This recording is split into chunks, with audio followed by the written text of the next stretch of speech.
दी एक नाग जैसे प्राणी ने मुझे एक हाथी जैसे प्राणी के हवाले कर दिया। मैं इतना थोड़ा हुआ, उसने मेरा सिर पानी में डुबो दिया। वाह, मैं कभी नहीं चाहता फिर से पानी में खेलो। टाटा का छोटा सा शरीर सिसकते हुए कांप रहा था, जो इस बात का स्पष्ट संकेत था कि वह कितनी भयभीत थी। गया था। यह सुनकर बूशी का चेहरा गुस्से से लाल हो गया। सिल्वर ट्राइब में कभी भी हाथी जैसे दिखने वाले कोई जानवर नहीं रहे हैं। वह व्यक्ति को जिस रूप में पकड़ा गया, वह निश्चित रूप से 3 पत्थर की जनजाति से आया होगा। मैं जा रहा हूं, नबी इसी वक्त कबीले के नेता को ढूंढो। मैं भी जा रही हूं, गुमान ने टाटा को अपनी बाहों में लिए खड़े होते हुए कहा। मैंने कबीले के मुखिया को पहले ही बता दिया है, कियाओ शीशी ने कहा। उन्होंने कहा कि वह सौदा करेंगे आज उनके साथ। चलो साथ चलते हैं। ठीक है। जब कियाओ शीशी और अन्य लोग मुख्य चौक से गुजर रहे थे, तो उन्होंने देखा जनजाति के कई पशु पुरुष पश्चिम की ओर जा रहे हैं। बूशी ने एक मिर्गनुमा जानवर को रोककर पूछा, तुम सब कहां जा रहे हो? मैंने सुना है कि यहाँ पहले आए बाहरी लोगों ने हमारे कबीले के एक सदस्य को चोट पहुंचाई थी। शावक, अब कबीले का मुखिया पुरुषों को अपने साथ लेकर उन्हें कबीले से बाहर निकालने के लिए निकल पड़ा है। जनजाति, लेकिन बाहरी लोग पलटवार कर रहे हैं। ऐसा लग रहा है कि झगड़ा शुरू हो गया है, इसलिए हम मदद करने जा रहे हैं। लड़ाई छिड़ने की आशंका सुनकर जिनलिंग और बूशी रुक गए। उन्होंने उनके पदचिह्नों का पता लगाया और उनके साथियों को देखा। अगर लड़ाई छिड़ जाती है तो अराजकता फैल जाएगी। तुम दोनों को नहीं जाना चाहिए। ये सही है, आपको यही रुकना चाहिए। हम जाकर इसकी जांच करेंगे। गुमान चाहती थी कि टाटा को चोट पहुंचाने वालों को उसकी जान से दंडित किया जाए। आंखों में कुछ छिपा था, लेकिन वह जानती थी कि बूशी की चिंता जायज थी। ठीक है, तुम जाकर देखो क्या हो रहा है। मैं शीशी के घर पर तुम्हारा इंतजार करूंगा। ठीक है। चूंकि गुमान ने फैसला कर लिया था, इसलिए कियाओ शीशी की देखने जाने की कोई इच्छा नहीं थी, न ही कोई हंगामा। महत्वपूर्ण बात केवल यह थी कि दुष्ट पशु मानव थे दंडित किया गया। उसने जिनलिंग से कहा, ठीक है, हम वापस चलते हैं और इंतजार करते हैं। ठीक है। कियाओ शीशी और अन्य लोगों को घर तक छोड़ने के बाद जिनलिंग और बूशी वहां से चले गए। चूंकि कियाओ शीशी के पास कुछ खाली समय था, इसलिए उसने बांस को संसाधित करने का फैसला किया। उसने पहले ही कटौती कर दी थी। जिक्सी, तुम क्या कर रही हो? मुझे इन बांस के डंठलों को पतली पट्टियों में काटना होगा। मैं तुम्हारी मदद करूंगा। माँ, मैं भी मदद करना चाहता हूँ। सभी शावक उत्सुकता से चारों ओर जमा हो गए। ठीक है, माँ तुम्हें सिखा देंगी। अपने पिछले जीवन में कियाओ शीशी को पूरे देश में घूमना बहुत पसंद था। दौरान अपनी यात्राओं के दौरान वह गांव के बुजुर्गों से पारंपरिक कौशल सीखती थी। ऐसी तकनीकें जिनका आधुनिक जीवन में शायद ही कभी उपयोग होता था। उसने ऐसा ही किया था। मैंने अनाज फटकने के बर्तन और बांस की टोकरियां बुनना सीखा। उसने शावकों को सिखाया कि वे अपने नुकीले पंजों का उपयोग करके बांस को कैसे फाड़ें, पतली पट्टियां बनाएं और फिर उनमें से किसी भी किरच को रेत से चिकना कर दें। परिणामस्वरूप प्राप्त होने वाली पट्टियां होंगी, फिर उपयोग करने के लिए तैयार रहें। नन्हे शावकों ने बड़े उत्साह से काम शुरू कर दिया और आश्चर्यजनक रूप से वे बहुत तेज थे। कियाओ शीशी अपने हाथों से बहुत कुशलता से काम करती थी। उनके पास जो पट्टियां थीं, उन्हें लेकर तैयारी करते हुए उसने झटपट एक बांस की टोकरी बुन ली। आप क्या सोचते हैं, क्या यह अच्छा है? गुमान ने टोकरी उठाई, उसके चेहरे पर विस्मय के भाव थे। ये खूबसूरत है और बहुत मजबूत भी। शीशी, तुम्हें मुझे सिखाना होगा। मैं भी सीखना चाहता हूँ। ये वास्तव में उतना मुश्किल नहीं है। एक बार आपको इसकी आदत हो जाए तो ये बहुत जल्दी हो जाता है। जब शावक बांस को चीरने में लगन से काम कर रहे थे, तब कियाओ शीशी और गुवह व्यक्ति बुनाई पर ध्यान केंद्रित किए हुए था। कुछ ही समय में उन्होंने कई काम पूरे कर लिए थे। टोकरियां और सूप। कियाओ शीशी ने गौर किया कि उसके हाथ पहले की तुलना में कहीं अधिक फुर्तीले हो गए थे और वह बहुत तेजी से काम भी कर सकती थी। ठीक है, अभी के लिए इतना काफी है। मैं गेहूं पीसने जा रहा हूं, आटा गूंथकर आप सबके लिए कुछ स्वादिष्ट बनाऊंगी। गुमान ने अपना काम नहीं रोका, बल्कि उत्सुकता से जवाब दिया, ठीक है, ठीक है। तुम जाओ आगे, मैं यहाँ बचा हुआ काम खत्म करते ही मदद करने आ जाऊंगा। कोई बात नहीं। कियाओ शीशी नवनिर्मित सूप में से एक को लेकर सामने के आंगन में चली गई। उसने लकड़ी की बाल्टी से छिले हुए गेहूं के दानों को कड़ाही में डाला और फिर उन्होंने भूसी को अलग करने के लिए उन्हें हवा में उछालना शुरू कर दिया। दोहराने के बाद इस प्रक्रिया को कई बार दोहराने के बाद उसके पास आधी बाल्टी से अधिक साफ पानी बच गया। गेहूं। अगला चरण गेहूं को पीसकर आटा बनाना था। जब तक आटा तैयार हुआ, सूरज लगभग डूब रहा था। कियाओ शीशी ने जल्दी से आटा गूंथना शुरू कर दिया। वह मांस बनाने की योजना बना रही थी। रात के खाने में पैटीज। जैसे ही कियाओ शीशी आटा गूंथ रही थी, गेहूं की मनमोहक सुगंध ने उसके मन को मोह लिया। उसके मुंह में पानी आ गया और उसे कई बार निगलना पड़ा। जिक्सी, क्या तुम्हें किसी मदद की जरूरत है? ऊपर देखे बिना कियाओ शीशी ने उत्तर दिया, हाँ, क्या आप अंदर जाकर कुछ ला सकती हैं? मुझे थोड़ा कच्चा मांस चाहिए। और हाँ, वो कुरकुरे फल। इन्हें काटकर मिला लें उन्हें एक साथ। कोई बात नहीं। गुमान घर के ये सारे काम कभी नहीं करती। उसका पशु पुरुष साथी, उसने उसके लिए सब कुछ किया, उसे बस आराम से बैठकर आनंद लेना था। लेकिन आज कियाओ शीशी की मदद करने में शामिल होना और उसे इसमें शामिल होना आश्चर्यजनक रूप से मजेदार लगा। कियाओ शीशी ने गूंथे हुए आटे को एक तरफ रख दिया, उसे ढक दिया और अपने पत्थर के नीचे चली गई। घर। वह कई बड़ी हड्डियां लेकर बाहर आए और उन्हें काटने लगी। उन्हें टुकड़ों में विभाजित करें। माँ, क्या आप खाना बना रही हैं? मैं आग बुझाने में मदद कर सकता हूँ। कियाओ आंग अचानक दौड़कर आए और मदद करने की पेशकश की। ठीक है, माँ आग जलाना शुरू करेगी, कोई जरूरत नहीं है। मैं ये कर सकता हूँ। कियाओ आंग चूल्हे के सामने घुटनों के बल बैठ गई। अपनी छोटी हथेली के एक झटके से एक छोटी सी लौ निकली। कियाओ शीशी जानती थी कि कियाओ आंग के पास एक जागृत पशु आत्मा है और उसे फैन की अग्नि क्षमता विरासत में मिली थी, लेकिन उसने उसे पहले कभी इसका इस्तेमाल करते हुए नहीं देखा था। कियाओ आंग ने छोटी सी लौ का इस्तेमाल करके कुछ सूखी लकड़ियों को जलाया और उन्हें आग में फेंक दिया। चूल्हा। आग तुरंत ही भयंकर रूप से भड़क उठी।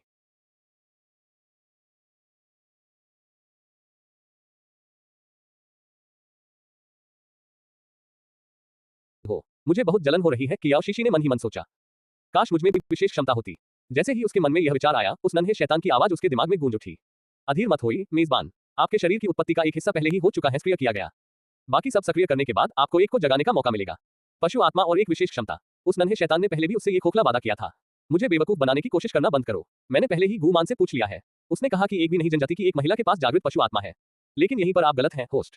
आप कुछ अलग हैं। ओह, बताना जरूर, क्योंकि तुम्हारे पास मैं हूं, तुम्हारी सर्वशक्तिमान प्रणाली। तो अभी के अभी मुझे एक 10 स्टार बीस्ट सोल मास्टर बना दो। वह नन्हा शैतान चुप हो गया। मैं थोड़ा व्यस्त हूं, अब ऑफलाइन हो रहा हूं। कियाओ शीशी ने मन ही मन अपनी आंखें घुमाई। जिक्सी, मैंने मांस और कुरकुरे फल खत्म कर दिए हैं। आगे क्या है? कदम। कियाओ शीशी अचानक वास्तविकता में लौट आए। मैं अब आगे का काम संभाल लूंगा।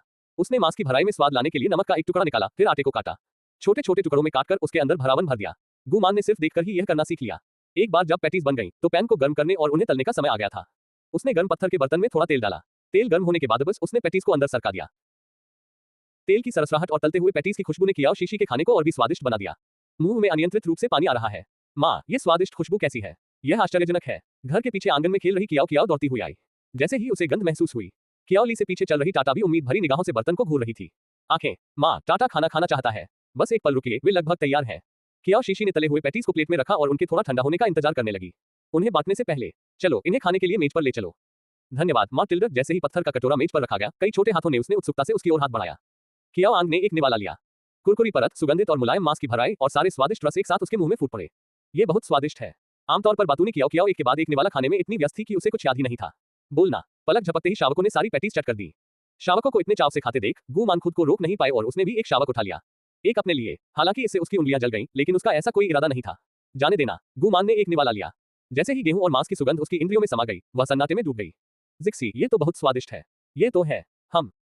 कियाओ शीशी के मुंह में भी पानी आ रहा था। उसने खुद भी एक पैटी लेने के लिए हाथ बढ़ाया, लेकिन जैसे ही वह निवाला लेने वाली थी, कदमों की आहट सुनाई दी। गेट के बाहर से। अध्याय 116, जीतना ही होगा। जिक्सी, मैं वापस आ गया हूँ। ये जिनलिंग की आवाज थी। कियाओ शीशी आंगन का द्वार खोलने के लिए दौड़ी। जैसे ही वह खुला, उसने जिनलिंग से आ रही खून की तेज दुर्गंध ने उसे बुरी तरह प्रभावित किया। क्या हुआ? क्या आपकी किसी से लड़ाई हुई थी? उसकी आंखों में चिंता देखकर जिनलिंग ने उसे आश्वस्त करते हुए कहा, हाँ। कबीला नेता बाई लेई को पकड़ना चाहता था, लेकिन 3 पत्थरों से आए जानवरों ने उसे रोक लिया। जनजाति ने पलटवार किया, इसलिए कबीले के नेता ने जवाबी हमले का आदेश दिया और हम मदद करने के लिए शामिल हो गए। हमें कभी उम्मीद नहीं थी कि उनमें से इतने सारे लोगों में जागृत पशु आत्माएं होंगी। 4 सितारे या उससे अधिक। हमने कुछ को पकड़ लिया, लेकिन बाई लेई फिर भी भागने में कामयाब हो गई। जनजाति, धिक्कार है सब पर। जब बूशी बोल रहे थे, तब भी उनकी आंखों में मौजूद गुस्सा कम नहीं हुआ था।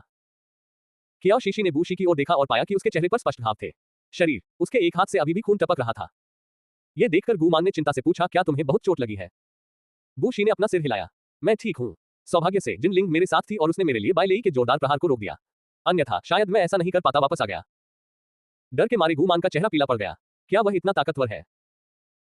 जिनलिंग ने बूशी के कंधे पर अपना भरे स्वर में थपथपाया। किसी बाधा को पार करने के लिए जागृत पशु आत्माओं वाले इतने सारे पशु पुरुषों का घेराव, बाई लेई का अपनी रेटिंग कम से कम 8 सितारे होनी चाहिए। इसमें कोई हैरानी की बात नहीं है कि आप उसे पकड़ नहीं पाए। खुद को दोष मत दो। कियाओ शीशी हैरान रह गई। क्या बाई लेई की जागृत पशु आत्मा इतने उच्च स्तर की है? पहले तो बिल्कुल भी पता नहीं चलता था। उसका पहला विचार था, वह अपनी असली ताकत क्यों छिपाएगा?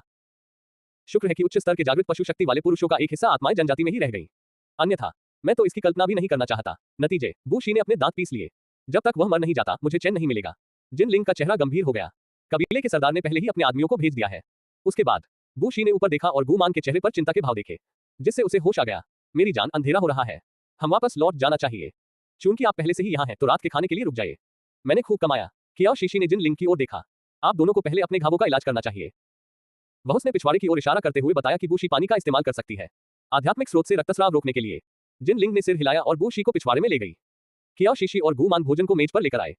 जिनलिंग ने मेज पर रखे स्वादिष्ट पैनकेक को आश्चर्य से देखा। जिक्सी, क्या क्या यह उस सफेद फल से बना भोजन है। इन्हें नमकीन पैनकेक कहा जाता है। मैं उन्होंने उनमें कीमा बनाया हुआ मांस भर दिया। आप सभी को इसे जरूर आजमाना चाहिए। पिता जिनलिंग, ये तो बहुत स्वादिष्ट है। कियाओ कियाओ ने अपनी चॉपस्टिक उठाए और एक बड़ा नमकीन पैनकेक उस पर रख दिया। जिनलिंग की थाली। ठीक है, मैं कोशिश करूंगा। जिनलिंग ने स्वादिष्ट पैनकेक उठाया और एक टुकड़ा खाया। एक ऐसी बनावट जो इससे पहले उसने जो कुछ भी चखा था, वह सब उसकी स्वाद कलियों पर हमला कर देता था। यह बहुत ही सुगंधित और कुरकुरा है और अंदर का मांस अविश्वसनीय रूप से नम है। यह सचमुच स्वादिष्ट। एक बार कोशिश करने के बाद बूशी भी कुछ समय के लिए अपनी निराशा को भूल गया कि उसे कुछ नहीं मिला था। बाई लेई को पकड़ना। शावकों ने एक खा लिया था, लेकिन वह उनकी भूख मिटाने के लिए काफी नहीं था। उनके छोटे छोटे मुंह एक पल के लिए भी हिलना बंद नहीं हुए। स्वादिष्ट पैनकेक के साथ मांस और हड्डी का शोरबा परोसा गया। यह भोजन लाजवाब था, अविश्वसनीय रूप से संतोषजनक। जब कियाओ शीशी और अन्य लोग कबीले के अंदर शांति से भोजन कर रहे थे, तभी 3 पत्थर जनजाति के जिन पशु पुरुषों को खदेड़ दिया गया था, वे नहीं थे। बहुत अच्छा समय बीत रहा है। फेली ने आदेश दिया था कि बाई लेई को हर हाल में पकड़ा जाए, इसलिए उसके पास कोई विकल्प नहीं था, लेकिन पहाड़ों में भाग जाना। बाय लेई की जागृत पशु आत्मा वास्तव में 8वें स्तर की थी, इसलिए उसके बाद जनजाति से भागते हुए उसने जल्दी ही अपने पीछा करने वालों को चकमा दे दिया। उसके पीछे चल रहे कुछ भरोसेमंद पशु पुरुषों के पास भी जागृत पशु आत्माएं थीं। 5 सितारे या उससे अधिक। पीछा करने वालों से बच निकलने के बाद उन्होंने खुद को एक गुफा। वो बेवकूफ यूयुए, मुझे विश्वास ही नहीं हो रहा कि वो ऐसे ही मर गई। काली भीड़ उस दरिंदे ने थूका, उसका चेहरा द्वेष से भरा हुआ था। बाय लेई का चेहरा भी उतना ही गुस्से से भरा हुआ था। अन्य पुरुषों के चेहरे पर भी नाराजगी के भाव थे। हमने बहुत लंबे समय तक तैयारी की और आखिरकार सिल्वर ट्राइब में जगह बनाने में कामयाब हो गए। लेकिन शुरू करने के तुरंत बाद ही हमें बाहर निकाल दिया गया। क्या हमें वापस जाना चाहिए? वह दुष्ट त्रिपत्थर जनजाति। अंधेरे में बाय लेई की आंखों की पुतलियां असाधारण रूप से गंभीर प्रतीत हो रही थी। उन्होंने पहले भी झूठ बोला था। 3 पत्थर जनजाति किसी भी प्रकार की आपदा से पीड़ित नहीं थी। विषैली गैस। इसके बजाय अधिक क्रिस्टल स्टोन प्राप्त करने की अपनी खोज में अपने जागृत पशु आत्मा स्तरों के आधार पर वे एक ऐसी जगह पर गए थे जहां परिवर्तित जानवर उन लोगों को मार डालेंगे जिनकी पशु आत्मा जागृत हो चुकी है। उस प्रकार के उत्परिवर्ती जीव ने अपने भीतर 20 सोल क्रिस्टल स्टोन का निर्माण किया। उनके शव जिन्हें उन्हें मारकर आसानी से प्राप्त किया जा सकता था। शुरुआत में उनका अभियान सुचारू रूप से चला और उन्होंने काफी कुछ इकट्ठा कर लिया, क्रिस्टल पत्थर। लेकिन जल्द ही उन्होंने उत्परिवर्ती जानवर को क्रोधित कर दिया। उनकी आबादी अधिक थी और वे उनका शिकार करते थे। थरी स्टोन जनजाति एक छोटी जनजाति थी जो पूरी तरह से बचाव करने में असमर्थ थी। उत्परिवर्ती जीवों के हमलों से बचने के लिए उन्होंने एक मध्यम आकार की जनजाति की तलाश करने का फैसला किया। बसना। जब उसे पता चला कि सिल्वर ट्राइब के आसपास का इलाका समृद्ध है, संसाधनों को अपने कब्जे में लेने का विचार उसके मन में आया। उसकी योजना के अनुसार वह पहले यूयुए को साथी बनाना चाहता था। सिल्वर जनजाति के युवा स्वामी से शादी करके उसके बच्चे को जन्म देना। इस प्रक्रिया के दौरान वह सिल्वर ट्राइब की आंतरिक कार्यप्रणाली की पूरी तरह से जांच की जाएगी। तब जब सही समय आएगा तो वह कबीले के मुखिया और युवा को मार डालेगा। स्वामी और सिल्वर जनजाति उसकी होगी। लेकिन किसे पता था कि यूयुए की सचमुच मौत हो जाएगी। महिलाएं बच्चे पैदा करने के अलावा पूरी तरह से बेकार। यहां तक कि एक पवित्र महिला शब्द भी उतना ही मूर्खतापूर्ण है। कुलपति, अब हमें आगे क्या करना चाहिए? बाय लेई ने कुछ देर सोचने के बाद धीमी आवाज में कहा, आप सभी, मैंने इसे आज देखा। उच्च स्तर की जागृत पशु शक्ति वाले पुरुष बहुत कम है। इस समय सिल्वर ट्राइब में बची हुई आत्माएं। पर्याप्त मात्रा में भोजन, सर्दी का मौसम आ गया है और वे पहले ही अपने बड़ी संख्या में सामान भेज चुके हैं। शक्तिशाली नर शिकार करते हैं। हाँ, मैंने आज जांच की। 5 सितारा अवेकेंड वाले पुरुष बहुत कम है। 20 सोल्स। बाय लेई ने उपहास किया। मैं सिल्वर ट्राइब को अपने कब्जे में लेने का प्रयास कभी नहीं छोड़ूंगा। उन्होंने पहले ही उत्परिवर्ती राक्षसों को उकसा दिया था। बिना किसी किलेबंद जनजाति के अगर वे बाधा के रूप में कार्य करते हैं तो वे देर सवेर उनके द्वारा मारे जाएंगे। इसलिए वह सिल्वर ट्राइब पर कब्जा करने के लिए दृढ़ संकल्पित था। हमें उन शिकारियों के लौटने से पहले यहां से निकलना होगा। हम जल्दी से पहन लेंगे पीछे रह गए शक्तिशाली पुरुषों को नीचे गिराओ और जब वे थक जाते हैं हम कबीले पर धावा बोलेंगे। इस पशु मानव संसार में जहां बलवान कमजोरों का शोषण करते हैं, जब तक कि वे यदि कबीले के नेता के वंशजों को सफलतापूर्वक मार गिराया जा सके तो बचे हुए पशुमानवों को भी मार डाला जा सकेगा। उनके पास आत्मसमर्पण करने के अलावा कोई विकल्प नहीं होगा। समझा? तुम कुछ लोग जाओ और उत्परिवर्तित जानवरों के समूह को सिल्वर जनजाति की ओर आकर्षित करो। जी श्रीमान। देर रात कियाओ शीशी अपने शावक को गोद में लिए बिस्तर पर लेटी थी, लेकिन उसे नींद नहीं आ रही थी। सो गया।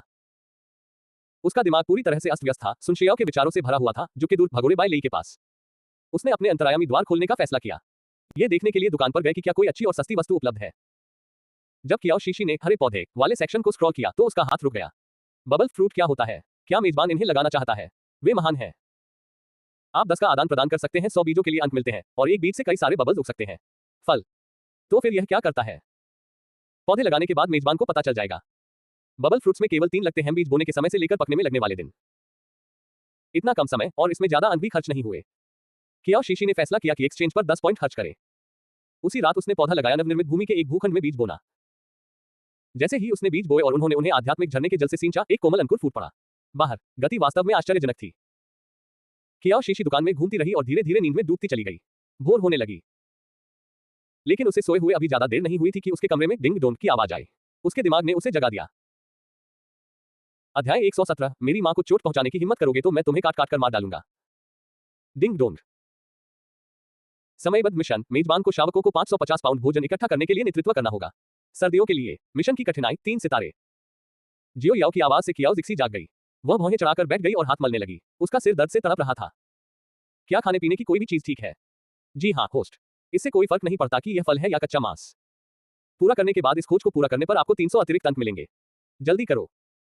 कियाओ जिक्सी ने जम्हाई ली। ऐसा लगता है कि महिला चाहे कहीं भी हो, खुलकर बात करना सिस्टम स्टोर एक ऐसी जगह है जहां से व्यक्ति बिना सोचे समझे खरीदारी करने के लिए प्रेरित होता है। हालांकि उसने कल रात सीड्स पर 10 अंक खर्च किए थे, फिर भी वह कुछ हासिल नहीं कर सकी। वह खुद कुछ और खरीदने के लिए तैयार नहीं थी। फिर भी उसे ब्राउजिंग करने में बहुत मजा आया। वहां मुझे समय का बिल्कुल भी पता नहीं चला और बोर होने पर ही मुझे नींद आई। कियाओ शीशी ने जानवरों की खाल से बने अपने कपड़े पहने और घर से बाहर निकल गई। सबसे पहले उसने 3 शावकों को लकड़ी के छोटे छोटे स्टूल पर बैठे देखा। सफेद फलों का छिलका उतारना। माँ, तुम जाग गई हो, जाओ खाओ। पिताजी, जिनलिंग ने तुम्हारे लिए मांस का सूप बनाया और फ्लैट ब्रेड। कियाओ कियाओ ने अपने हाथों में रखे फल नीचे रखे चूल्हे की ओर दौड़ी और उन्हें लेकर आई। वह भोजन जो खाने की मेज तक गर्म रखा गया था। अपने समझदार बच्चे को देखकर कियाओ शीशी का दिल पिघल गया। धन्यवाद कियाओ कियाओ, आप सब क्या कर रहे हैं? कियाओ आंग ने ऊपर देखकर कहा, ये सफेद फल हैं आंटी गुमान। ऊपर लाया गया। पिता जिनलिंग ने हमें उनसे सारे दाने निकालने को कहा था। कियाओ शीशी ने लगभग भरी हुई लकड़ी की बाल्टी पर एक नजर डाली और शियाओ याओ से पूछा, क्या इसे शावकों द्वारा संचित भोजन माना जा सकता है? यह मायने रखता है होस्ट, लेकिन ये पर्याप्त नहीं है। समझ गया। खाना खत्म करने के बाद कियाओ शीशी ने अपनी ठुड्डी को हाथ पर टिका लिया। मुझे समझ नहीं आ रहा कि कबीले को छोड़े बिना 550 पाउंड खाना कैसे प्राप्त किया जाए। कियाओ ली, तुम लोग पिछवाड़े जाओ और कुछ लकड़ी की टोकरियां ले आओ। और बांस की टोकरियां। हम थोड़ी देर में मछली जैसे राक्षसों को पकड़ने वाले हैं। ठीक है। कियाओ शीशी ने छिलके उतारे हुए अनाज को भंडारण के लिए घर के अंदर ले गई। जब वह बाहर आई तो सारे शावक लकड़ी का सामान पकड़े उसका इंतजार कर रहे थे। टोकरियां। कियाओ शीशी ने लकड़ी की 2 बाल्टियां उठाई और खुले हुए कुंडी वाले हिस्से को धक्का देकर खोल दिया। आंगन का द्वार। जिनलिंग बाहर ही लकड़ियां काट रही थी। जिनलिंग, मैं शावकों को नदी में मछली पकड़ने के लिए ले जाना चाहता हूँ। जिनलिंग ने कटी हुई लकड़ियों को बड़े करीने से ढेर लगा दिया। ठीक है, चलो साथ चलते हैं। जब कियाओशी और अन्य लोग नदी के किनारे पहुंचे तब तक वहां पहले से ही पानी में काफी सारे जीव जंतु मछली जीवों को पकड़ रहे थे। पहले की तरह ही जिनलिंग उन्हें नदी के ऊपरी हिस्से में एक कम भीड़ वाली जगह पर ले गई और लकड़ी की टोकरियों को पानी में रख दिया। शावकों ने अपने कपड़े उतार दिए और पानी में कूदकर मछलियां पकड़ने लगे। जिनलिंग के साथ जानवरों ने निहत्थे लड़ाई की। कियाओ शीशी अपनी बाहरी परत उतारकर पानी में उतरने ही वाली थी कि तभी उसे अपने ऊपर एक ठंडी निगाह का एहसास हुआ। उसने सहज ही अपने कपड़े पकड़ लिए और उसने पीछे मुड़कर देखा, लेकिन उसके पीछे जंगल के सिवा कुछ नहीं था। कियाओ शीशी ने भौहें चढ़ाई और आखिरकार पानी में न उतरने का फैसला किया। तीनों शावक अपने पशु रूप में परिवर्तित हो गए और जिनलिंग के पीछे पीछे चल दिए, पानी में मछलियों जैसे जीवों को अपनी टोकरियों में भरते हुए। जल्द ही तीनों लकड़ी की टोकरियां भर गईं। जिनलिंग पानी से बाहर निकला, उसकी कांस्य रंग की त्वचा पर पानी की बूंदें सोने की तरह चमक रही थी। मांसपेशियां। वह साहसी और शक्तिशाली दिख रहा था। उसने कियाओ शीशी को जो मुस्कान दी वह थी सूर्य के प्रकाश से भी अधिक चकाचौंध करने वाला। कियाओ शीशी तुरंत मोहित हो गई। जिक्सी, टोकरियां भरी हुई है, बाल्टियां इधर ले आओ। कियाओ शीशी अचानक वास्तविकता में लौट आए। आ रहा हूं, आ रहा हूं। तीनों टोकरियों से मछलियां बाल्टियों में डाल दी गईं, जिससे वे भर गईं। तुरंत ऊपर, अब और जगह नहीं है। हम इन मछली जीवों को यहीं क्यों नहीं संसाधित कर लेते? इस तरह हमें बार बार इधर उधर भागना नहीं पड़ेगा, उसने सोचा। ठीक है, मैं इसे संभाल लूंगा। इतना कहकर उसने कियाओ ली और बाकी लोगों की तरफ देखा। कियाओ ली, तुम लोग टोकरियों को उठाओ और उन्हें वापस वहीं रख दो जहां वे पहले थी। ठीक है। जिनलिंग ने एक हड्डी काटने वाला चाकू निकाला और पकड़ी गई मछली को जल्दी से काटने लगी। जानवर, मैं इन्हें लपेटने के लिए कुछ बड़े पत्ते ढूंढने जाता हूं। जिनलिंग ने अपना काम रोक दिया। मैं जाऊंगा, आप यहीं रुकिए और देखिए शावक, मैं अभी वापस आऊंगा। नदी के किनारे का नजारा विस्तृत और खुला था, लेकिन यही बात दूसरे के बारे में नहीं कही जा सकती थी। जंगल के लिए। ठीक है, तो मैं यहीं पर शावकों की देखभाल करूंगा। हम। जिनलिंग ने अपनी हड्डी की छुरी नीचे रख दी और तेजी से जंगल की ओर चल पड़ा। कियाओ शीशी की निगाहें पानी में खेलते शावकों पर टिकी रहीं, वह भयभीत थी कि उनके साथ कुछ हो सकता है। कियाओ कियाओ, जहां पानी बहुत गहरा है वहां मत जाओ। कियाओ शीशी अपनी बात पूरी कर पाती तभी किसी ने उसे पकड़ लिया। उसने उसकी गर्दन पीछे से पकड़ी और उसका सिर एक बड़ी चट्टान पर पटक दिया। कियाओ आंग कियाओ शीशी के सबसे करीब थी। उस पर हमला होते देख उसने एक चीख निकाल लिया और पानी से बाहर निकलकर किनारे की ओर दौड़ पड़ा, अपने दांत गड़ाने के लिए। हमलावर की जांघ। गूली दर्द से चीख उठी और उसे मजबूरन छोड़ना पड़ा। तुम्हारी हिम्मत कैसे हुई मेरी मां को चोट पहुंचाने की? मैं तुम्हें काट काट कर मार डालूंगा। कियाओ आंग गुर्राया और गूली पर झपटा। कियाओ शीशी ने खुद को संभाला। जब उसने गूली का चेहरा साफ साफ देखा तो जम गया। उसके चेहरे का आधा हिस्सा काले प्रतीकों से ढका हुआ था, जिससे उसे एक भयावह रूप मिल रहा था। और विचित्र रूप। कियाओ आंग, सावधान रहो। शोर सुनकर कियाओ ली और कियाओ कियाओ भी दौड़कर किनारे पर आ गई। द तीन शावकों ने मिलकर गूली को घेर लिया। गूली ने कियाओ शीशी को घृणा से घूरा, उसकी आंखों में नफरत भरी हुई थी। यह आप थे? तुम, यह नीच भटकती हुई पशु स्त्री, तूने युयुए को मार डाला और मुझे इस हालत में पहुंचा दिया। मैं तुम सबको मारना चाहता हूं। गूली दहाड़ते हुए कियाओ शीशी पर झपटी और हाथ में हड्डी का चाकू लहराया। कियाओ आंग गुर्राया, उछल पड़ा और गूली पर आग की एक तेज धार फेंकी। आग की लपटों से गूली की आंखें जलने लगी और वह पीछे की ओर लड़खड़ा गया। उसके बिना उस निर्जीव आत्मा के कारण वह उन तीनों शावकों का मुकाबला नहीं कर सकता था। कियाओ ली ने झटपट खुद को गूली के पैरों के चारों ओर लपेट लिया, जिससे गूली का संतुलन बिगड़ गया। उसका संतुलन बिगड़ गया और वह जमीन पर गिर गया। कियाओ कियाओ ने जमीन से एक पत्थर उठाया और उसे गूली पर दे मारा। हाथ। तुम लानत भटकते जानवरों, मैं तुम्हें मरा हुआ देखना चाहता हूं। मैं तुम्हें मरा हुआ देखना चाहता हूं। गूली गुस्से से आग बबूला हो गया, लेकिन तीनों शावकों ने उसे जकड़ रखा था और वह उठ नहीं पा रहा था। ऊपर। कियाओ शीशी आगे बढ़ी और उसने उसके पेट में लात मारी। आप इसमें हैनाज गड़बड़ करो क्योंकि तुम मूर्ख हो। इसके लिए आप खुद के अलावा किसी और को दोष नहीं दे सकते। गूली, आप सभी रुक जाए। एक भयंकर दहाड़ गूंजी जब गूयू अपने पशु रूप में आगे बढ़ा और उसने तीनों शावकों और कियाओ शीशी को जमीन पर गिरा दिया। गूली, गूली, क्या तुम ठीक हो? पिताजी, इन्हें मार डालो, मार डालो। गूयू की आंखों में हत्या का इरादा साफ झलक रहा था। वह घूम गया और उसने अपने सबसे करीब मौजूद कियाओ कियाओ पर झपट्टा मारा। कियाओ कियाओ। तभी एक सुनहरी आकृति तेजी से आगे बढ़ी और कियाओ कियाओ को अपने साथ खींच ले गई। सुरक्षात्मक आलिंगन। बुरा जानवर। मैं तुम्हें मेरी बहन को चोट पहुंचाने नहीं दूंगा। कियाओ आंग ने आग की एक तेज धार थूकी, जिससे गु यू की पूंछ में आग लग गई। गु यू की आंखों की पुतलियां गहरी हो गईं। उसने अपने नुकीले दांत दिखाए और कियाओ आंग पर झपट पड़ा। जिन लिंग ने झटपट कियाओ को कियाओ शीशी की बाहों में रख दिया और फिर मुड़ गई। गु यू पर हमला करते हुए ठीक उसी समय जब वह कियाओ आंग तक पहुंचने ही वाला था, उसने उसे टक्कर मार दी और उसे हवा में उछाल दिया। गर्जन। बाघ की दहाड़ से आकाश कांप उठा। गु यू हवा में उछलकर एक पेड़ से बुरी तरह टकरा गई। तुमने गुली को नुकसान पहुंचाया, मैं तुमसे इसका बदला लूंगा। गु यू दहाड़ा और लड़ने लगा। जिनलिंग, कियाओ ली और कियाओ आंग ने पीछे हटने का कोई इरादा नहीं दिखाया। वेजन लिंग के साथ समन्वय स्थापित करके उसने धीरे धीरे गु यू को पीछे हटने के लिए मजबूर कर दिया। कियाओ शीशी ने कियाओ को कसकर पकड़ रखा था, उसकी आंखें लड़ाई पर टिकी हुई थीं, वह इस बात से भयभीत थी कि कहीं वे गु यू से चोट पहुंचेगी। कियाओ शीशी शावकों और जिन लिंग पर इतनी ध्यान केंद्रित थी कि उसने गु को देखा ही नहीं। ली, जो जमीन पर मृत होने का नाटक कर रहा था, पहले ही उठ चुका था और चुपचाप खिसक गया। अध्याय 118, वे वापस आ गए हैं। गूली दौड़ते हुए पीछे की ओर बने एक जर्जर पत्थर के मकान तक पहुंची। जनजाति। पत्थर के मकान के अंदर एक लंबे कद के व्यक्ति ने शोर सुना और मुड़कर देखा। वह ठंडे, गंभीर भाव से उसे घूर रही थी। क्या आपने अपना मन बना लिया है? मेरे पास है। आपने मुझसे वादा किया था कि यह काम पूरा हो जाने पर मैं कबीले का मुखिया बन जाऊंगा। सिल्वर ट्राइब का नेता। बायलेई मुस्कुराया, उसके चेहरे पर ईमानदारी का भाव साफ झलक रहा था। बिल्कुल, उस मामले में के जाने हम आज रात ही अपना कदम उठाएंगे। ठीक है। जैसे ही गु यू को बुरी तरह पीटा गया और वह मरने की कगार पर था, फेली वहां पहुंच गई और कियुलिंग उसके साथ थी। कियुलिंग ने अधमरे गु यू को घूरते हुए एक तीखी चीख निकाली। गु यू, गु you.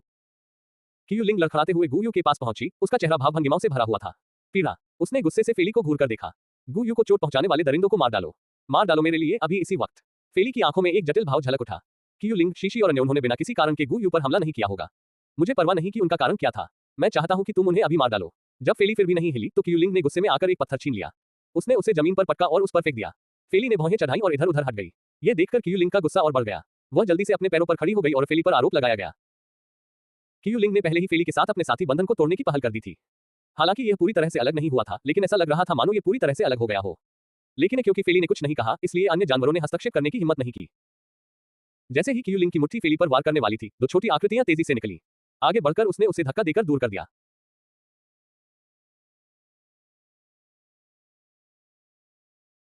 Super strong recovery glue की 10 शीशियों की कीमत होगी कुल 500 अंक। कियाओ शीशी को कीमत देखकर थोड़ी तकलीफ हुई, लेकिन उसे इसका कोई अफसोस नहीं था। उसने सुपर स्ट्रॉन्ग रिकवरी ग्लू की एक शीशी निकाली और उसे गु को दे दी। आदमी फुसफुसाते हुए बोला, ये दवा मुझे राक्षस देवता से मिली है। ये चुकी है, अब आपको वापस चले जाना चाहिए। कियाओ शीशी ने फीली की अकेली आकृति को देखा और अपना सिर हिलाया। वह मुनिशावक और जिनलिंग, क्या आप सब ठीक हैं? जिनलिंग ने तिरस्कार पूर्वक अपना सिर हिलाया। बस कुछ मामूली खरोंचें आई हैं। ये कुछ भी नहीं है। दी उसके मुंह से शब्द निकले ही थे कि उसके चेहरे के भाव बदल गए। कहाँ है गूली? तभी कियाओ शीशी को एहसास हुआ कि गूली जा चुकी है। वह भाग गया होगा अराजकता के दौरान। वह एक बोझ है, हमें उसे ढूंढना होगा। जिनलिंग ने सहमति में धीमी सी आवाज निकाली। बची हुई मछली को जल्दी से साफ करने के बाद उसने कियाओ शीशी और अन्य लोगों को वापस घर तक पहुंचाया। आंगन का गेट बंद कर दो और कहीं मत जाओ। मैं कबीले को बताने जा रहा हूं, नेता ने गूली की तलाश के लिए एक खोज दल भेजने का आदेश दिया है। कियाओ जिक्सी ने सिर हिलाया। इस खतरे से जल्द निपटना ही सबसे अच्छा है। ठीक है। इसी बीच जनजाति से कुछ ही दूरी पर एक पहाड़ी पर शिकार दल, जिसका नेतृत्व किया जा रहा था, फेयान गांव की ओर तेजी से बढ़ रहा था। उनकी मूल योजना के अनुसार उन्हें कई और दिनों तक वापस नहीं आना था। लेकिन फेयान और सुनशियाओ दोनों को एक अजीब सी घबराहट महसूस हुई, इसलिए उन्होंने जैसे ही उन्होंने लगभग पर्याप्त शिकार कर लिया, वे वापस लौटने लगे। जनजाति तक पहुंचने के लिए उन्हें पहाड़ के इस आखिरी हिस्से को ही पार करना था। शिकार में अपना हिस्सा लिए हुए फेयान समूह के आगे आगे चल रहा था। शिकार से लदी हुई सुनशियाओ सबसे पीछे चल रही थी। जैसे ही वे पहाड़ी जंगल से गुजरे, सुनशियाओ को स्पष्ट रूप से यह एहसास हुआ कि कुछ गड़बड़ थी। उसकी लाल सांप जैसी पुतलियां धुंधली रोशनी को स्कैन कर रही थीं। आसपास का वातावरण। उसे याद आया कि जब वे चले गए थे, तब यह इलाका ऐसा था उत्परिवर्तित जीवों से भरा हुआ। आज रात उनके द्वारा लाए गए सभी शिकारों के साथ खून की गंध होनी चाहिए थी। यह उत्परिवर्तित जीवों को उन्माद में धकेलने के लिए काफी था। भले ही वे जानवर शक्तिशाली पशुमानवों से सावधान रहते हुए उनके पास जाने की हिम्मत नहीं की, ऐसा होना चाहिए था, कम से कम बेचैनी का माहौल तो होना ही चाहिए था। पर अब उसे किसी भी उत्परिवर्ती जीव की उपस्थिति का आभास नहीं हुआ। वह था बहुत अजीब। फेयान, गति बढ़ाओ। फेयान को भी कुछ गड़बड़ होने का आभास हो गया था और उसने अपनी गति तेज कर दी। सिल्वर ट्राइब के मुख्य द्वार के बाहर पहरा देते हुए पशु मानव तैनात है। आसपास ही किसी असामान्य उपस्थिति का तुरंत पता चल गया। मुझे उत्परिवर्तित जीवों का आभास हो रहा है। आप में से कुछ लोग मेरे साथ आकर इसे देख लीजिए। आप वापस जाओ और कबीले के मुखिया को सूचित करो। संदेश पहुंचाने के लिए भेजा गया वह जानवर मानव जैसे दिखने वाला व्यक्ति अभी अभी उस जनजाति के बीचों बीच पहुंचा ही था कि उसने गूली को अंधेरे से बाहर निकलते देखा। गूली, आप यहाँ पर क्या कर रहे हैं? गूलीज expression didn't change. What's wrong? कुछ हुआ क्या? हमें उत्परिवर्तित जीवों का आभास हुआ। मैं तो बस कबीले के सरदार को रिपोर्ट करने जा रहा था। मैं तुम्हारे साथ चलूंगा। उस राक्षस ने बिना सोचे समझे जाने के लिए मुड़ गया। गूली आराम से उसके पीछे पीछे चल रही थी। जैसे ही उनकी दोनों आकृतियां गायब हो गईं पेड़ों के बीच, गूली ने अचानक एक हड्डी का चाकू निकाला और उस जानवर जैसे दिखने वाले व्यक्ति का गला काट दिया। गूली ने अपनी हड्डी की छुरी पर लगे खून को घूर कर देखा और उसके चेहरे पर एक क्रूर मुस्कान आ गई। अगर तुम मुझे चैन से जीने नहीं दोगे तो तुम सब मर जाओ। जैसे ही गोली जाने के लिए मुड़ा, उसकी नजर अचानक सुनहरे रंग के 2 आंखों पर पड़ी। वाले। अध्याय 119, वो मरने की हकदार थी और तुम भी। जिन लिंग के नुकीले दांत गोली के कंधे में धंस गए। खून से लगभग लथपथ उसके पशु चमड़े के वस्त्रों के माध्यम से। बोलना, आप क्या करने की कोशिश कर रहे थे? दर्द से गोली का पूरा शरीर कांप रहा था। तुमने युयुए को मार डाला। मैं तुम सभी को चाहता हूं मरने और मृत्यु में उसका साथ देने के लिए। जिन लिंग के नुकीले दांत हल्के से नीचे दब गए, जिससे उसकी हड्डियों के चटकने की आवाज गूंज उठी। कान, वह मरने लायक ही थी। तुम ही तो मरने के लायक हो। वह एक पवित्र महिला थी। वह कर सकती थी। उन्होंने मुझे कई ऐसे शावक दिए हैं जिनमें जन्मजात शक्ति अत्यंत उच्च स्तर की है। उनके साथ मेरी ताकत फेयान को कुचल देती और एक दिन में भी वैसा ही बन जाता। कबीले का मुखिया। सोने से जड़ी हुई उन आंखों में घोर घातक इरादे झलक रहे थे। वह इसकी हकदार थे मरना, और आप भी ऐसा ही करते हैं। मुझे मारोगे तो तुम भी मर जाओगे। तुम सब मर जाओगे। आज रात आप सभी होंगे उत्परिवर्तित राक्षसों द्वारा निगल लिया गया। इस कबीले के सभी पशु मानव मरेंगे। आह। जैसे ही गोली ने बोलना समाप्त किया, जिन लिंग ने उसकी गर्दन पर काट लिया। सात गहरी सुनहरी आंखों वाला वह व्यक्ति जनजाति के मुख्य द्वार की ओर तेजी से दौड़ा। जैसे ही वह पास पहुंचा, उसने महसूस किया कि कोई शक्तिशाली ताकत गेट से टकरा रही है। बाहर उत्परिवर्ती राक्षसों और पशु मानवों की गर्जना से आसमान हिल रहा था। वायु। जिन लिंग के चेहरे के भाव में थोड़ा बदलाव आया। वह मुड़ा और वापस अंदर की ओर भाग गया। जनजाति। उत्परिवर्तित जीव जनजाति में घुसपैठ करने वाले हैं। सभी पुरुष सतर्क रहें। जिन लिंग की दहाड़ें पूरे कबीले में गूंज उठी। शोर सुनकर फेली जल्दी ही उसे ढूंढ लिया गया। जिन लिंग द्वारा फेली को स्थिति समझाने के बाद फेली ने तुरंत सभी को इकट्ठा कर लिया। जनजाति में मौजूद वे पशु पुरुष जिनके पास 3 स्टार या उससे अधिक स्तर की पशु आत्माएं हैं। जिन लिंग, इसी बीच वह जिस रास्ते से आया था उसी रास्ते से वापस भाग गया। कियाओ शीशी ने शावकों को सुला दिया था, लेकिन लेटने के बाद उसे कुछ महसूस हुआ। अजीब सी घबराहट महसूस हो रही थी और नींद नहीं आ रही थी। आखिरकार वह उठी और उसने आज पकड़ी गई सभी मछलियों का मांस अपने कमरे में जमा कर लिया था। इन सभी मछली जैसे जीवों का इलाज करने के लिए बड़ी मात्रा में नमक के क्रिस्टल की आवश्यकता होगी, और उसकी आपूर्ति अभी भी सीमित थी। वह एक साथ बहुत अधिक मात्रा का उपयोग करने से हिचकिचा रही थी। उसके कमरे में मांस खराब नहीं होगा, इसलिए वह उसे आसानी से बाहर निकाल सकती है। जब भी उसका मन करता था, वह खाना चाहती थी। सिस्टम, मिशन पूरा करने के लिए मुझे और कितना समय चाहिए? होस्ट, आप इस मिशन को बहुत जल्दी पूरा कर रहे हैं। मुझे इसकी गणना करने दीजिए। कियाओ शीशी आंगन में खड़ी थी और कुछ घबराहट के साथ इधर-उधर टहल रही थी। उसने नहीं किया, वास्तव में उसे अभी उन अंकों की सख्त जरूरत है, लेकिन उसे ऐसा महसूस हुआ कि कुछ न कुछ करते रहने की प्रबल आवश्यकता। Ding dong. मेजबान को बधाई, मिशन सफल रहा। पॉइंट रिवॉर्ड दिया गया है, वितरित किया गया। कियाओ शीशी थोड़ी हैरान थी। क्या सचमुच इतने सारे मछली जैसे जीव थे? वहां बहुत सारे थे। मेजबान, देखिए, एक मछली रूपी जीव का वजन 10 से 20 जिन होता है, और आपने उनमें से कई दर्जन को पकड़ लिया। अगर सुनशियाओ पर्याप्त शिकार नहीं ला पाती है, तो हम लंबे समय तक खा सकेंगे इन सभी अतिरिक्त मछली जीवों के साथ, कियाओ शीशी ने सोचा। जिक्सी। आंगन के बाहर से जिन लिंग की थोड़ी चिंतित आवाज सुनाई दी। कियाओ शीशी आंगन का द्वार खोलने के लिए दौड़ कर गई। जिन लिंग की सांस थोड़ी फूल रही थी, जिससे पता चल रहा था कि वह कितनी तेजी से दौड़ा था। कबीले के बाहर कई उत्परिवर्तित जीव प्रकट हुए हैं और वे कोशिश कर रहे हैं डाका डालना। कबीले का मुखिया पहले ही जनजाति के पशु पुरुषों को रोकने के लिए ले जा चुका है। उन्हें हमें शावकों को लेकर पीछे स्थित आश्रय गुफा में जाना होगा तुरंत। बिना एक पल भी हिचकिचाए कियाओ शीशी तुरंत मुड़ी और वापस चली गई। घर के अंदर जाकर शावकों को बाहर निकालो। माँ, क्या हुआ? जब उसने शावकों को जगाया तो वे अभी भी नींद में थे और कियाओ को खाली निगाहों से घूर रहे थे। शीशी। कियाओ शीशी ने अपनी आवाज को शांत रखने की पूरी कोशिश की। उत्परिवर्तित जीव आ गए हैं जनजाति को। हमें थोड़ी देर के लिए छिपने की जरूरत है। म्यूटेंट बीस्ट के बारे में सुनते ही शावक झट से जाग उठे। कियाओ शीशी ने लगभग अपना कमरा भर दिया, घर का सारा खाना उसमें ठूस दिया। अंदर जब कियाओ शीशी शावकों के साथ बाहर आई, तब तक जिन लिंग का रूप बदल चुका था। वह अपने पशु रूप में परिवर्तित हो गया था और आंगन में इंतजार कर रहा था। जिक्सी, जल्दी से चढ़ो। कियाओ शीशी ने शावकों को जिन लिंग की पीठ पर बिठाने में मदद की और खुद भी उस पर चढ़ गई। जिन लिंग तेजी से कबीले के बीच से दौड़ती हुई निकल गई। जब वे जाने लगे तो उन्हें दूसरे लोग दिखाई दिए। जनजाति के सदस्य भी आश्रय गुफा की ओर बढ़ रहे थे। सबके चेहरे दहशत और अज्ञात खतरे के डर से भरे हुए थे। जिक्सी। कियाओ शीशी ने पीछे मुड़कर देखा तो उसे गुमान का काला भालू साथी कुचले जाते हुए दिखाई दिया। वह और टाटा उनकी ओर दौड़ पड़े। गुमान और उसका परिवार कियाओ शीशी के पास पहुंच गया। मैंने म्यूटेंट बीस्ट के बारे में सुना है, वे जनजाति के लिए आ रहे हैं। मुझे नहीं पता कि वे उन्हें रोक पाएंगे या नहीं। इस जनजाति में अभी भी बहुत सारे बलवान पुरुष हैं। यह अच्छा होना चाहिए। हालांकि कियाओ शीशी ने ऐसा कहा, लेकिन उसे अपने दिल में कोई भरोसा नहीं था। वह थी, उसने स्वयं देखा कि वे उत्परिवर्ती जीव कितने शक्तिशाली थे। वह गुफा जनजाति के पीछे एक पहाड़ की तलहटी में स्थित थी। गुफा इसे कई साल पहले फेली और पुरुषों के एक बड़े समूह ने खोदा था। पशु मानव। जब कियाओ शीशी और अन्य लोग वहां पहुंचे तो आश्रय गुफा पहले से ही भरी हुई थी, कई जनजाति सदस्यों के साथ। जिन पुरुषों में पशुवत आत्मा जागृत हो गई थी, उन्हें प्रवेश करने की अनुमति नहीं थी। वे आश्रय गुफा में रहते थे। प्रवेश द्वार की रखवाली की जिम्मेदारी उन्हीं पर थी। गुफा के बाहर जिन लिंग ने कियाओ शीशी और शावकों को नीचे उतार दिया। जिक्सी, तुम जाओ पहले अंदर, मैं यहीं बाहर रहकर तुम्हारी रक्षा करूंगा। कियाओ शीशी ने भौहें चढ़ाकर जिन लिंग का हाथ पकड़ा और कई क्रिस्टल दबाए। इसमें पत्थर डालो, इन्हें ले लो, अगर जरूरत हो तो इनका इस्तेमाल करें। जिन लिंग ने मना नहीं किया। इस बार उन्हें अज्ञात संख्या में चुनौतियों का सामना करना पड़ रहा था। उत्परिवर्तित जीव, क्रिस्टल स्टोन को बैकअप के रूप में रखना अधिक सुरक्षित विकल्प था। ठीक है, जल्दी अंदर आ जाओ। कुछ कदम पीछे मुड़कर देखते हुए कियाओ शीशी शावकों को आश्रय गुफा में ले गई। टाटा को गोद में लिए गुमान भी उसके पास चली गई। उसके लगभग सभी साथियों के पास वह कबीले के मुख्य द्वार पर गई थी। केवल एक ही व्यक्ति उसके साथ आश्रय स्थल तक गया था। गुफा। जिक्सी, क्या तुम्हें लगता है कि जनजाति ठीक रहेगी? गुमान के चेहरे पर बेचैनी के भाव साफ झलक रहे थे। अपने पूरे जीवन में उसे कभी भी आश्रय गुफा में पहले आना। कियाओ शीशी ने उसका हाथ हल्के से दबाया और उसे दिलासा देते हुए कहा, सब ठीक हो जाएगा। द कबीले का मुखिया और बाकी लोग कबीले की रक्षा करेंगे। चारों शावकों ने भी गुफा के अंदर के अशांत वातावरण को भांप लिया और एक साथ हडल हो गए। अपनी मां के करीब कबीले के मुख्य द्वार के बाहर फेली पत्थर की दीवार पर खड़ा था। उसके चेहरे पर भाव थे। उत्परिवर्ती राक्षसों की अंतहीन धारा को आगे बढ़ते देख उसका चेहरा गंभीर हो गया। उनकी ओर जाना, आग जलाओ, उन्हें भगाने के लिए आग का इस्तेमाल करो। कई अन्य जानवरों की तरह म्यूटेंट बीस्ट को भी आग से डर लगता था। अंतर यह था कि प्रशिक्षण के साथ पशुमानव आग का उपयोग करने की कला में महारत हासिल कर सकते थे, लेकिन उत्परिवर्ती जानवर ऐसा नहीं कर सकते थे। आदेश का पालन करते हुए पुरुषों ने बड़ी मात्रा में जलाओ लकड़ी लाई, उसे जलाया और वह पत्थर की दीवार पर खड़ा था और जलती हुई लकड़ियों को नीचे फेंक रहा था। उत्परिवर्तित जानवरों के समूह पर अचानक लगी लपटों के कारण हलचल मच गई, जिससे हमला करने के लिए दौड़ रहे जानवर अस्थायी रूप से पीछे हट गए गेट के माध्यम से। लेकिन जैसे ही जलाओ लकड़ी खत्म हुई, उत्परिवर्ती जीव आगे बढ़ गए। दोबारा कुलपति, इसका कोई फायदा नहीं है। वे उत्परिवर्तित जीव बहुत ही उन्मादी हैं। द्वार का उल्लंघन होने ही वाला है। फेई अपने पशु रूप में परिवर्तित हो गया, जिनके पास 3 स्टार बीस्ट सोल हैं। याओ पर 2 टीमों में विभाजित। एक टीम मेरे साथ रहकर कबीले की रक्षा करेगी, दूसरा उत्परिवर्ती राक्षसों को दूर ले जाएगा। जी श्रीमान। भयंकर दहाड़ के साथ फेली उत्परिवर्तित जानवरों के समूह की ओर दौड़ी। अचानक उत्परिवर्तित संरचना के भीतर से एक हाथी की चिंगार गूंज उठी। Beast group. फेली ने ऊपर देखा तो उसे एक विशालकाय उच्च श्रेणी का उत्परिवर्ती जानवर दिखाई दिया, सीधे उसकी ओर बढ़ते हुए। फेली की पुतलियां सिकुड़ गईं। उसने एक ऐसी दहाड़ मारी जिससे आकाश कांप उठा और हमला कर दिया, विकृत हाथी जैसे राक्षस की ओर बहादुरी से बढ़ते हुए। फेयान और उसका समूह अभी पहाड़ की तलहटी तक ही पहुंचा था कि तभी हाथी की आकाश को चीर देने वाली चिंगार उनके कानों तक पहुंची। यह एक विकृत हाथी राक्षस है। एक विकृत हाथी जैसा राक्षस आगे बढ़ रहा है। जनजाति खतरे में है, जल्दी करो। अध्याय 120, दिल का दर्द, लेकिन उसे इसका कोई पछतावा नहीं है। एक कान फाड़ देने वाला धमाका। कियाओ शीशी ने घबराहट से अपना हाथ अपने दिल पर रख लिया। छोटी स्प्राइट, जल्दी करो और मेरे लिए जांच करो। वहां हालात कैसे हैं? फाटक, होस्ट, ऐसा लगता है कि कई स्टार रैंक वाले म्यूटेंट बीस्ट्स आ गए हैं। हालात बिल्कुल भी अच्छे नहीं लग रहे हैं। कियाओ शीशी का दिल धड़क उठा। मैं रिकवरी ग्लू को भुनाना चाहता हूं। अति मजबूत रिकवरी ग्लू। मुझे दें 5 शीशियां, कोई 10। होस्ट, आपको सुपर स्ट्रॉन्ग रिकवरी ग्लू की इतनी सारी शीशियों की क्या जरूरत है? के लिए कियाओ शीशी ने अपनी मुट्ठी भींच ली। आपात स्थिति के लिए बस मेरे लिए इन्हें भुना दीजिए, जल्दी से।